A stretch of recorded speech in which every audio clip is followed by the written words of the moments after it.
随性的拍摄，就不用太顾虑啊，什么那个位置什么的。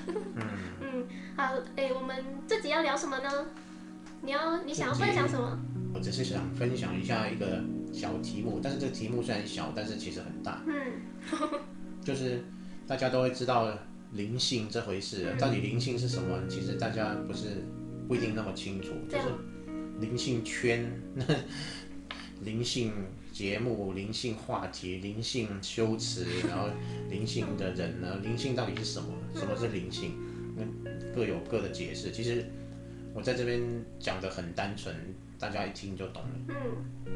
我们不是有一个很单纯的划分，身心灵这三个部分。身心灵，身的部分其实指的是不是只有指身体，而是身体能够接触得到的东西。眼睛也是身体嘛，但是眼睛能够看得到的就是物质世界。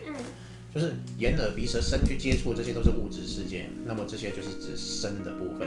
心就是指内在活动，包括我们的想法、信念，这些都是心。那灵到底是什么呢？就是那个觉察。所以从身心灵这三个讲，就是现象，然后信念、觉察，讲的彻底一点就是这样。那这个跟我们讲的一模一样，所以身心灵。灵，我们拿灵来讲，灵就是那个觉察，就是这么单纯。所以灵性到底是什么？就是你越来越趋向那个觉察，而不是趋向于现象，这个就是灵性的。所以灵性它并不是一个对外的现象，而是当你越来越趋近于你内在的觉察，这就是灵性。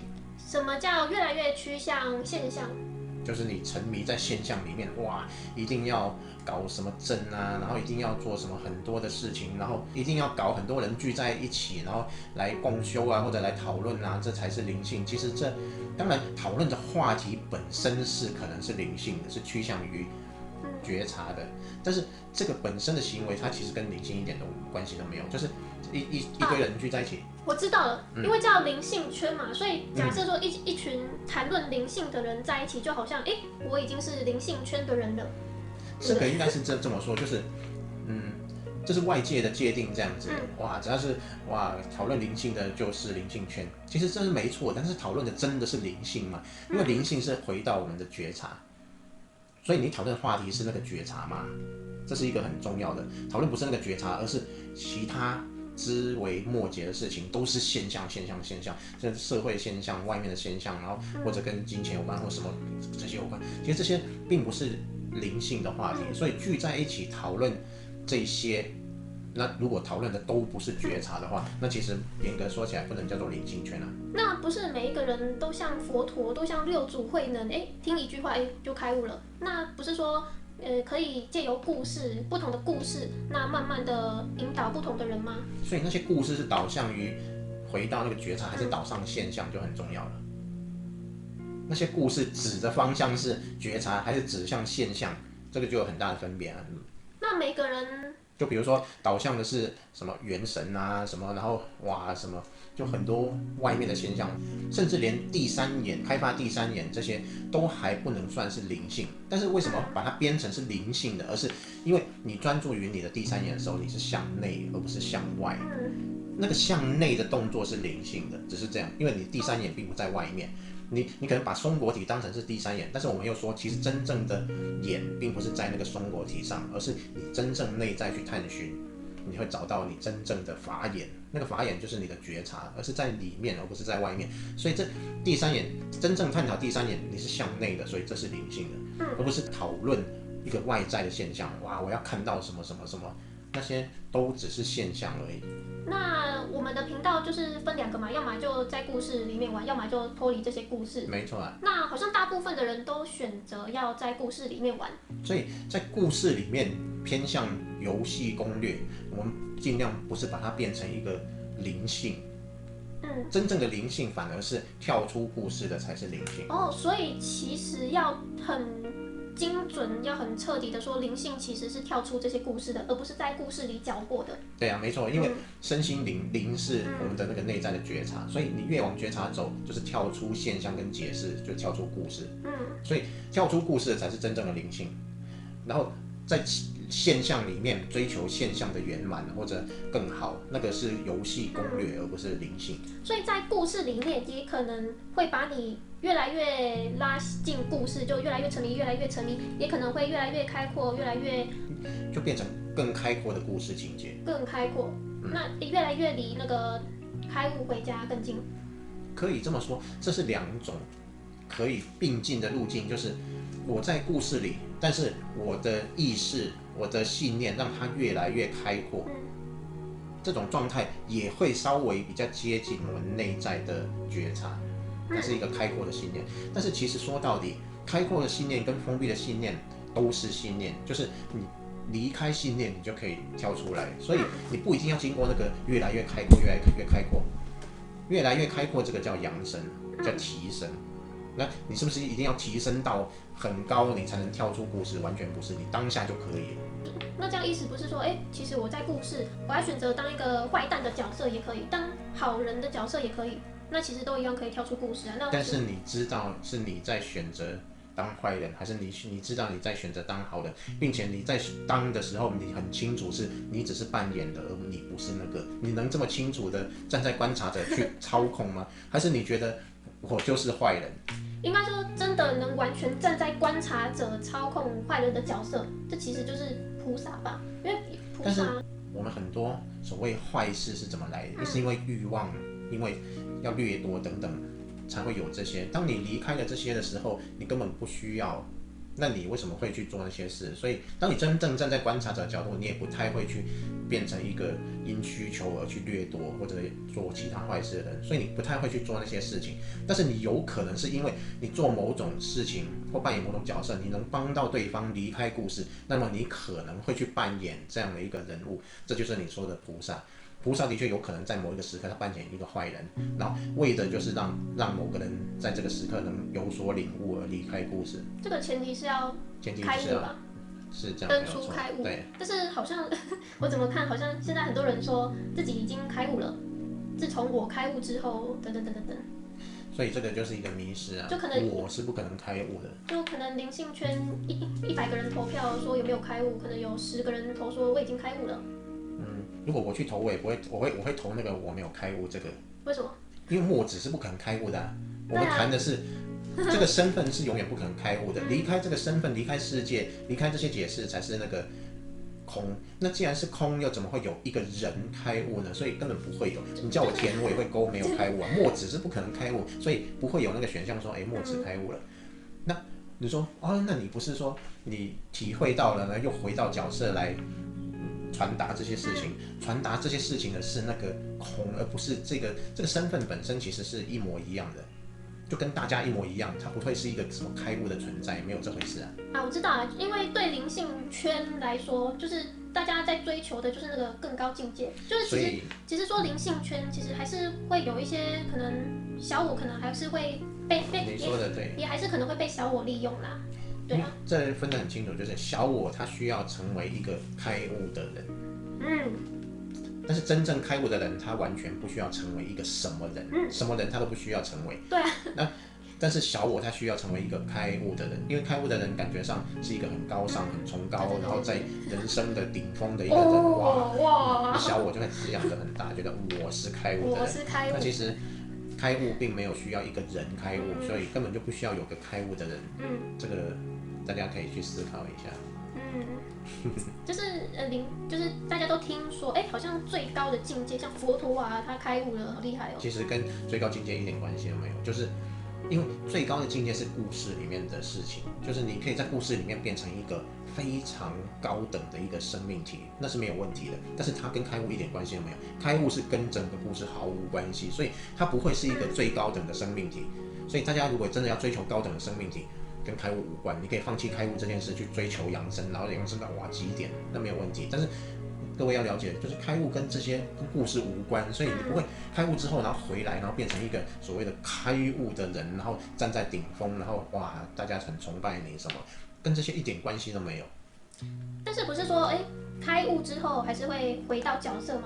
开悟之后不是回到角色，开悟之后是你可以看着那个角色运作。你站在外面，那这时候角色不会觉得，我开悟了，好厉害，但是这个想法一出来就会被你照见，然后消化掉。它是自然的，因为你站在观察的位置，你跑出什么信念，你就可以消化什么信念。所以你跑出一个小我可能会在里面说，我开悟了，然后你看到自己说我开悟了，然后这个信念被你消化了，就是这样。所以你站的位置是那个消化的位置，而不是人物的想法，人物的想法都会被你自己消化。所以大家传说，墨子有开悟，墨子没开悟，我可以跟大家讲，墨子并没有开悟。为什么？因为墨子是不可能开悟的，所以这个要分得很清楚。不然，如果大家觉得不要把墨子当成神明，墨子跟一般人完全一模一样。世界上也没有所谓的开悟的人啊，没有这个人，真的没有。谁？他如果说我是个开悟的人，那么代表他就没有开悟。对啊，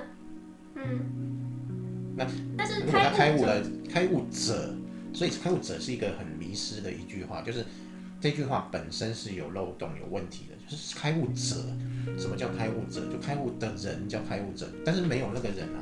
所以只是方便说。方便说会很容易造成一个迷失，就是当这个词出来，大家都很想去当那个人，很想去当那个所谓的开悟者。那但事实上没有这样的人。但是不是又说开悟后会更好玩，就玩游戏会更好玩？那就是玩游戏啊，而不是一个开悟者。所以开悟之后，你是站在玩家的角度去玩游戏，很好玩，因为你是玩家嘛，所以游戏随便你玩，你不会当成你自己是游戏内那个人物，所以你玩得更起劲。那因为一切都是信念所显化，你站在玩家角度，你看到自己这个信念起来，它会显化什么轨迹，那你可以，这个显化的轨迹不好，我不要，那你就可以把信念拿掉，你用其他信念取代这个信念，去显化出更好玩的轨迹，那所以就玩得如鱼得水，是这样。所以，但是是因为你站在玩家的角度，玩家并不是里面那个人物，要很清楚，玩家只是觉察这一切。那不是说有一些法，最终的法是只传给几个人，就是佛陀当时最大最高的法也不是向外公开，就只传给那么一点点的人，就代表他们是离开悟得出比较近的人吗？可以这么说吧，就是能够受的人，法就有能受也不能受，就是你传的太高的法，结果都不能受也没有意义，所以就是能不能受的问题。那登出开悟有很多种方法吗？登出开悟只有一种方法，只有一个法，就不二法门。不二法门。文殊师利菩萨讲了不二法门，不二自然就剩下一了，那只有一个法门。不二法门就没有相对的。什么叫相对的？最原始的相对就是能知跟所知。能所是最初的这个二元，超越了这个二元，没有能知跟所知。那所知是什么？就是解释，因解释而存在的现象，就叫所知。我看到一个手机，它为什么是手机？因为我知道了它是手机，所以它是手机。当我把那个解释拿掉，它什么都不是，它就不是我能知的对象。所以能知跟所知是因解释而存在的。那不二法门就是把解释拿掉，能知跟所知并没有分别，那就没有。所以真正的不二法门，那不是最高的法，最终的那个法是？我们刚刚就把最终的法讲完了。我们在这个影片里面，刚刚就已经把不二法门就最终的法门都讲完了。最大的法不能传，最终的法不能说，现在都拍个影片，几分钟就把它说的。那你还开转化班干嘛？转化班就是持续的去实践这个说的法，就是这样。并不是法有很特别很困难，但是其实最大的法就是这么简单。但是把它讲完之后，要如何落实，就是转化班我们持续的习惯就是这样，让自己习惯于。这影片会一直播下去，会一直就是不会删掉，会一直流传下去。但是我们转化班可能只开个7期，那到时候过了1-2年，大家看，什么转化班我要参加，到时候就没有了。对啊，到时候可能就没有。那佛陀他都没有传给大众了，为什么你可以传给大众？时代不同，其实佛陀没有说不传给大众，佛陀《金刚经》也传了，那《金刚经》满街都是，那对看到的人能够开悟的有吗？就不知道。也已经传了，凡所有相皆是虚妄，一大堆。对啊，所以大家有看懂吗？有没有？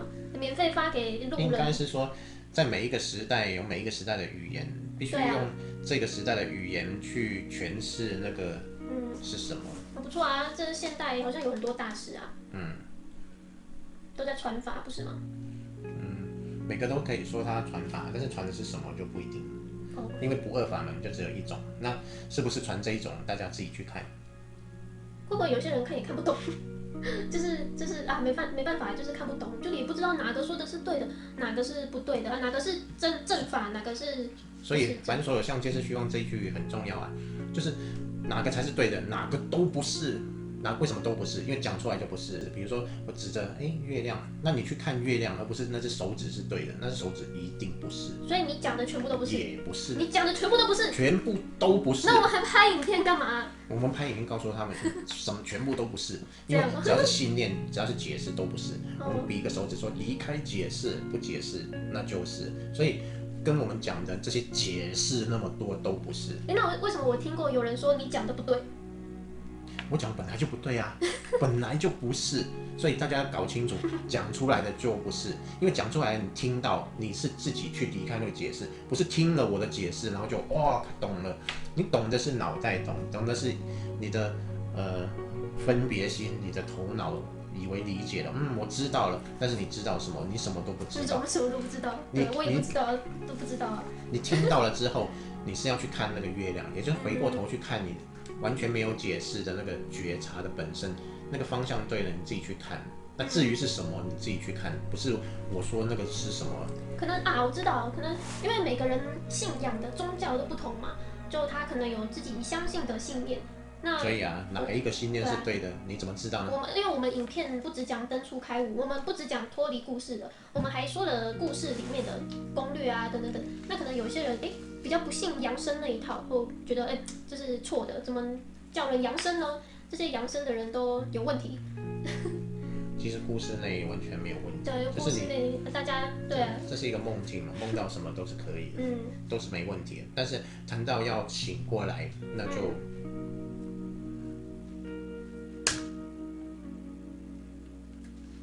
自己不解释，就是这样。这集就分享到这里啦，拜拜。拜拜。